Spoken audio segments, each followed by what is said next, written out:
Caríssimas irmãs, caríssimos irmãos, é um grande prazer estarmos juntos mais uma vez, ao nosso encontro com as palavras de vida eterna. Psicografia de Francisco Cândido Xavier, pelo Espírito de Emmanuel. Hoje nós vamos discorrer, então, sobre o capítulo 66. E o tema é o primeiro passo.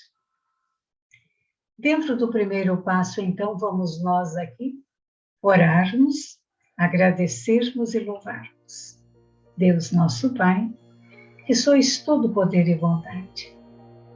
Esparge tua luz sobre a terra, Senhor, sobre o nosso país, sobre o nosso lar, sobre os nossos familiares, permitindo assim que todos nós, emanados no mesmo amor, possamos reviver as palavras contidas no Evangelho de Nosso Senhor. Por tudo isso, nós te louvamos e te bendizemos. Se conosco, hoje e sempre. Graças a Deus.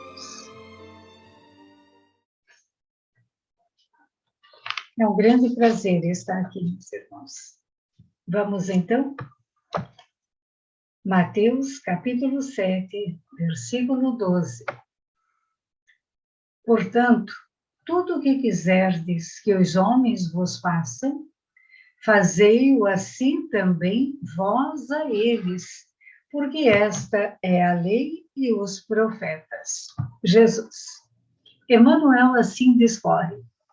A regra áurea recebe citações em todos os países. Em torno dela gravitam livros, poemas, apelos e sermões preciosos. Entretanto, raros se lembram do primeiro passo para que se desvele toda a sua grandeza. Não podemos reclamar a ajuda dos outros, antes, é justo prestar auxílio. Não será lícito exigir a desculpa de alguém. Antes, é imperioso saibamos desculpar. Convidados a compreender, muitos dizem não posso. E, instados a auxiliar, respondem muitos ainda não. Esquecem-se, porém, de que amanhã serão talvez os necessitados e os réus carecentes de perdão e socorro. E muitas vezes, ainda quando não precisem de semelhantes bênçãos para si mesmos, por elas suspirão em favor dos que mais amem, a face das sombras que lhes desvastam a vida. Se um exemplo pode ser invocado como bússola, recordemos Jesus. O mestre dos mestres faz o bem, despreocupado de considerações, alivia sem paga, acende a esperança, sem que os homens lhe peçam, e perdoa espontaneamente aos que injuriam e apedrejam, sem aguardar-lhes retratação. Veneremos assim a regra áurea e entendamos o espírito de amor de que se toca divina. Contudo, estejamos certos de que ela somente valerá para nós se lhe dermos a aplicação necessária. O texto do ensinamento é vivo e claro. Tudo o que quiserdes que os homens vos façam, fazei-o assim também vós a eles.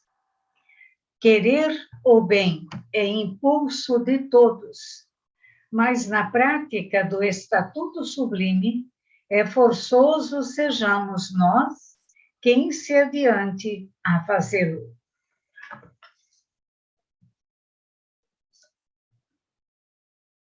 Vamos agora juntos tentarmos compreender de uma forma simples tudo isso que Emmanuel escreveu e que nos fala do primeiro passo. Entendo eu que o primeiro passo sempre deva ser nosso. O passo de um pedido de desculpas, quem sabe um pedido de perdão, o passo em ajudar, o passo em estender a mão, o primeiro passo em auxiliar verdadeiramente, se for preciso pegar numa vassoura, varrer, limpar, fazer o que tiver que ser feito. Trabalho no bem, na caridade, não se escolhe. Todo trabalho é trabalho. O interessante é fazer o trabalho. Então, a regra áurea, como diz ele, recebe citações em todos os países, né? Então, como ele diz, né, gravitam livros, poemas, apelos, sermões preciosos, né? Entretanto, raros se lembram do primeiro passo, que se desvela toda a grandeza. Não podemos reclamar a ajuda dos outros, antes é justo prestarmos auxílio. Será que nós prestamos? Será que nós compreendemos essa grandeza? Jesus estava entre nós há mais de 2000 anos, né? Trazendo uma mensagem libertadora para que nós pudéssemos ter um viver pleno. Jesus dividiu a época da humanidade em antes e depois.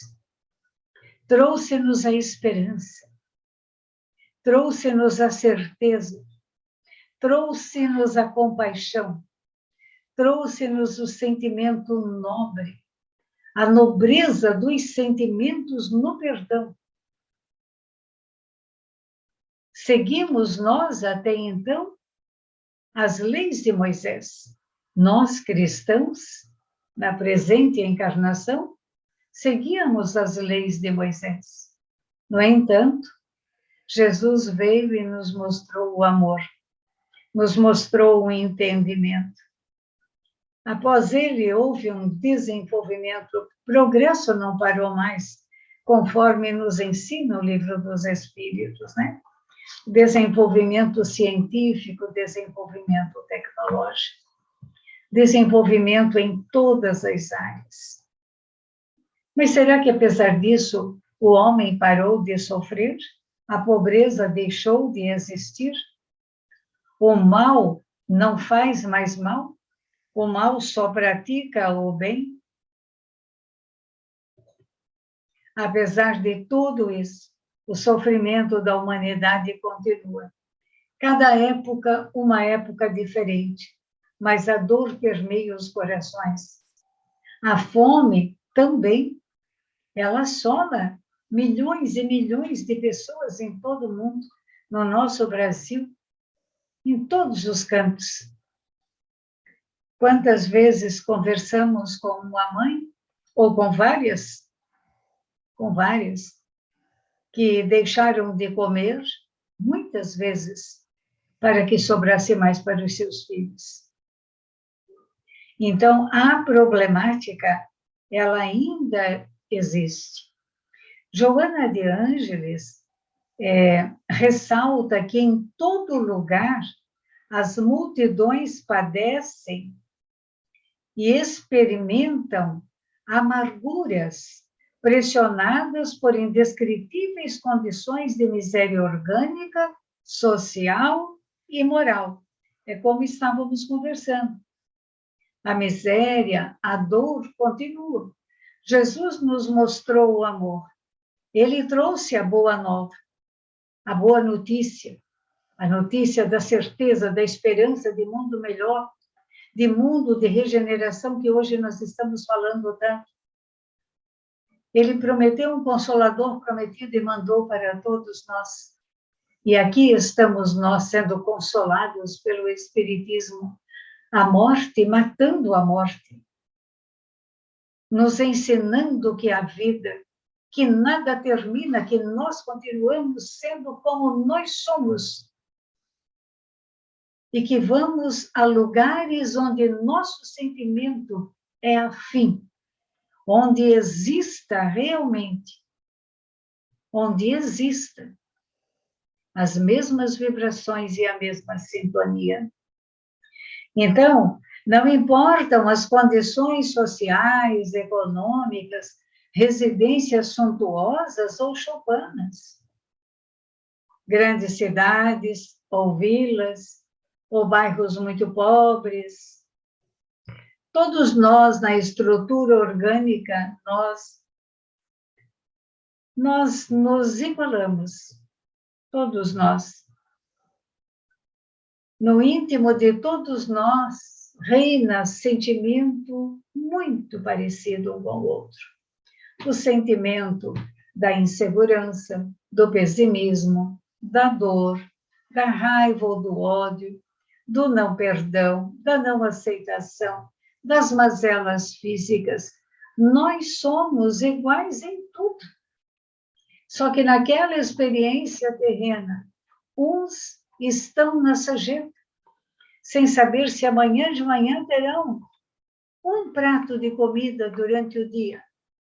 E o outro tem tantos pratos de comida, que por um motivo ou outro diariamente empurra o prato e diz: não estou com fome, não quero comer. E deixa uma mesa farta para que os seus funcionários façam não se sabe o quê. E ali fora existem centenas de pessoas, de bocas passando fome, desejosos de um pedaço de pão com manteiga, um copo de leite. Então, esse é apenas uma face de toda a história do primeiro passo, de tudo aquilo, né, que Emmanuel nos descreve em cima do que Jesus falou. Tudo o que quisermos que os homens nos façam, façamos nós para eles. Se colocarmos na ponta do lápis, sabemos que as coisas não são bem assim, né? Às vezes você faz alguma coisa para alguém durante uma vida inteira e aquilo você não recebe de troco. Mas é assim mesmo. Não desistamos. Não vamos desistir. Nós somos persistentes. Nós vamos continuar a fazer. Porque é assim que nós aprendemos. É assim que nos ensina o Evangelho. É assim que pede a nossa consciência. Isso é muito importante. Aquilo que nós queremos, de fato, o que você quer de fato? Você quer fazer ao outro aquilo que o outro não te faz? Para dar um exemplo? Ou porque lhe dá prazer em fazer aquilo? Porque você sente o prazer em fazer. E você não fica pensando se ele vai dar o troco para você ou não. Não é verdade? Então, isso que é interessante. Como é que nós vamos exigir uma desculpa se nós não desculpamos ninguém? Tem como a gente pedir desculpas se a gente não desculpa? É um paradoxo, né? Convidados a compreender, muitos dizem, não posso. Convidados a auxiliar, respondem, ainda não. Não é o meu tempo. E aí, eles abrem um pergaminho de tudo aquilo que eles têm a fazer. Se nós esperarmos fazer todas as coisas que nós quisermos para depois praticar a caridade, não sei não, hein? Mas vai aí algumas encarnações. Não percamos tempo. Fazer o bem, trabalhar na caridade, tomar uma decisão na sua vida e colocar o seu serviço as suas condições intelectivas ou as suas condições físicas em prol do outro, é maravilhoso. E nos traz uma paz, uma evolução, o ensejo sincero de seguirmos adiante. É muito bom termos um lar, nossos familiares são maravilhosos, né? Somos apaixonados por tudo isso. Termos nossa casa, cuidar de nossa casa. Mas tudo tem um tempo. E o tempo mais precioso é dividirmos o nosso tempo. Fatiar aquele bolo bonito, colorido, bem recheado, de um sabor delicioso, em muitas fatias. Que não nos falte lá fora o que damos aqui dentro, que não nos falte aqui dentro o que damos lá fora. E aí, creio que nós estaremos dividindo bem e dando o primeiro passo na arte da caridade, na arte do bem viver. É muito interessante esse primeiro passo. Tudo que tu queres que o outro te faça, fazei o primeiro. É muito interessante. É quando ele diz, quando as pessoas são instadas a auxiliar, dizem não posso, né? Onde nós discorremos que, em primeiro lugar, nós temos tantos outros assuntos para resolver, sendo que nós poderíamos tranquilamente resolver concomitante. Teríamos tempo, teríamos dado jeito para tudo isso. Nós temos é que pedir e que ter a força, o bom ânimo e a coragem para seguirmos adiante. Seguindo essas orientações, Emmanuel nos dá um exemplo em que ele diz: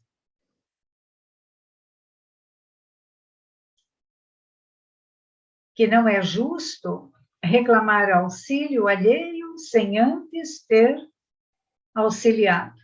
Não é lícito exigir desculpas antes que se saiba desculpar. Que se receba compreensão sem ter compreendido. Que é no exercício diário da prática do bem restrito que vamos construindo, que vamos estruturando uma sociedade mais justa e mais solidária. E é isso que nós precisamos. O mundo precisa de justiça e de solidariedade, onde todos possamos reconhecer que somos irmãos. Todos somos irmãos. Antes de ser nossos filhos, são nossos irmãos. Esposos e esposas são nossos irmãos. E aqueles que adentram a nossa família, genro, nora, todos que adentram, e os nossos parentes e todos os demais, são nossos irmãos, antes de terem a nomenclatura que têm, do grau de parentesco ou de amigos que sejam. Aqui ele continua dizendo que se um exemplo pode ser invocado como bússola, esse exemplo é Jesus, porque Jesus permanece ali como uma diretriz de segurança, é um padrão de vivência. Jesus é um padrão de vivência para nós, né? Aliviando, acendendo, esperançoso, perdoando, nos ensinando, assim como ele fez espontaneamente, a quantos o injuriaram sem nunca esperar recompensa alguma. Nunca disse nada a ninguém, nunca repreendeu ninguém nesse sentido.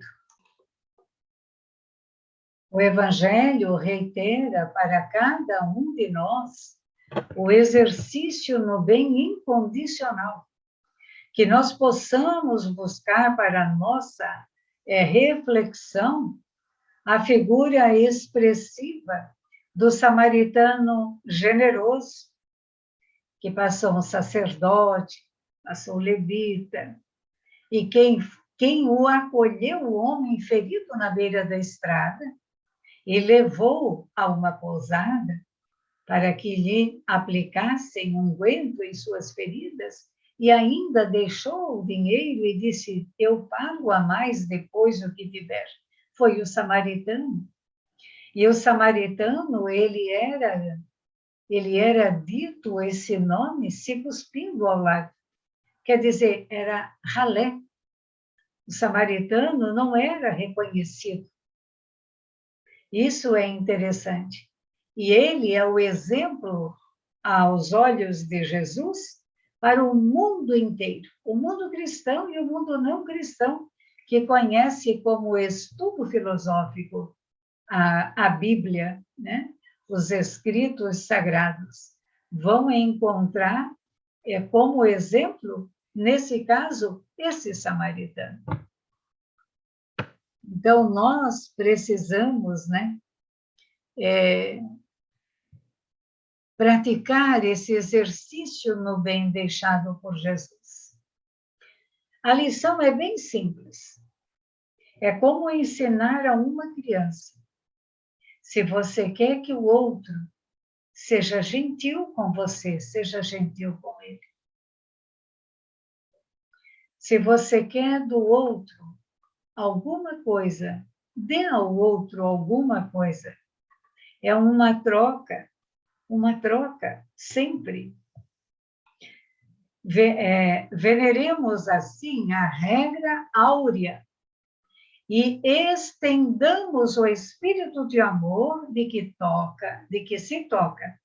Divina, contudo, estejamos certos de que ela promete: somente valerá para nós o que lhe dermos a aplicação necessária. Ou seja, aquilo que você fizer por mim, eu farei por você. Tudo o que quiserdes que te façam, fazei-o vós primeiro, né? Isso é muito importante. É um ensinamento maravilhoso, muito simples, mas que nós vamos levar muito mais do que 2000 anos para entender. Jesus deu de si, né? O que podia, por si, ser o melhor dele. Jesus deu dele para o outro, né? Deu de si para o outro. Amou a humanidade. Nos apresentou todos nós como irmãos na figura de sua mãe e na figura de João, o evangelista, naquela época em que Jesus foi preso e condenado e estava no madeiro. Naquela época, ele era um garoto entre 18 e 19 anos, uns dizem 17. Então, nós temos que aprender com esses baluartes da Boa Nova, que deixaram para nós tantos ensinamentos. Às vezes, possamos pensar que o ensinamento de Jesus é muito grande para nós, que teríamos que ter outras pessoas como exemplo, porque Jesus é muito grande, é gigante para nós, não conseguimos alcançar, mas nós temos tantas coisas. Vamos lembrar rapidamente de Chico Xavier, um homem que sofreu, sofreu injúrias desde criança. Então, é assim, algo que nos comove, porque sua mãezinha desencarnou, ele era tão pequenino, né? E teve uma experiência reconciliatória com a sua madrinha, que tinha um afilhado que morava com ela. E assim vai. que tinha uma ferida na perna, que o Chico teve que lamber e assim por diante. Porque diziam lá que assim fizesse, iria curar aquela ferida. Então, o Chico passou por muitas coisas, muitas coisas. O próprio Divaldo, quando você o conhece mais na intimidade das suas falas, passou por muitas coisas. E aí o que dizer de Francisco de Assis? O cantor de Deus, o homem alegre de Assis, grande trovador. O que dizer dele? Só fez o bem, só entregou o seu amor. Foi um discípulo maravilhoso de Jesus. O que dizer de Madre Teresa, Teresa de Calcutá? Grande mulher, preciosa pérola de Deus.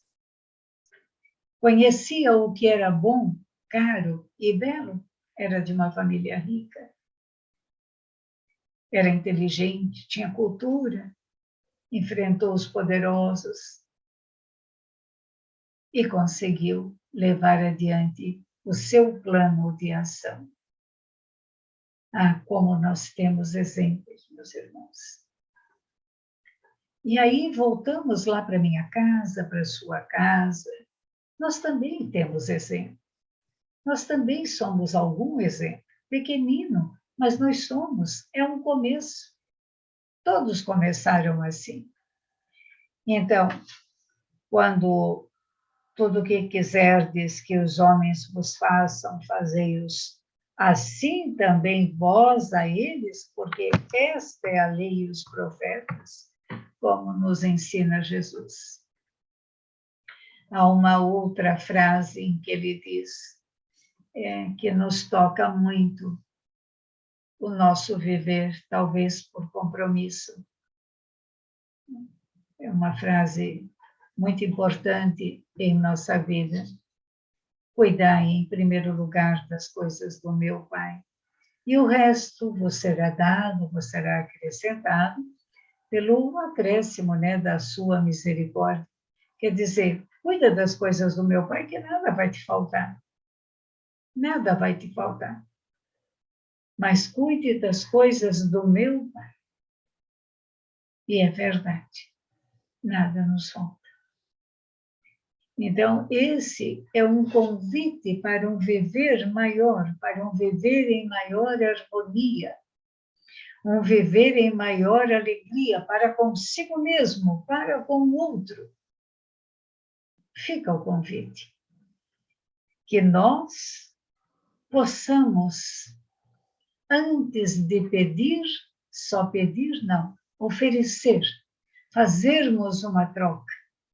E se aquele a quem fazemos nada nos dá, fica pela consciência desse outro ser e fica pela nossa própria consciência.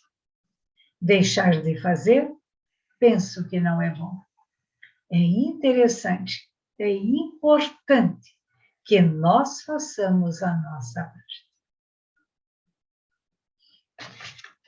Foi um grande prazer ficar com os irmãos nesses momentos. São momentos de vibrações de amor.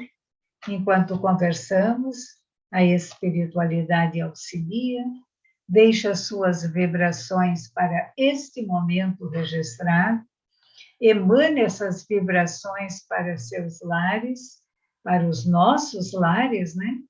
Para que tudo ocorra de uma forma fraternal, serena, justa, e que cada um de nós aprenda consigo o primeiro passo que devemos dar.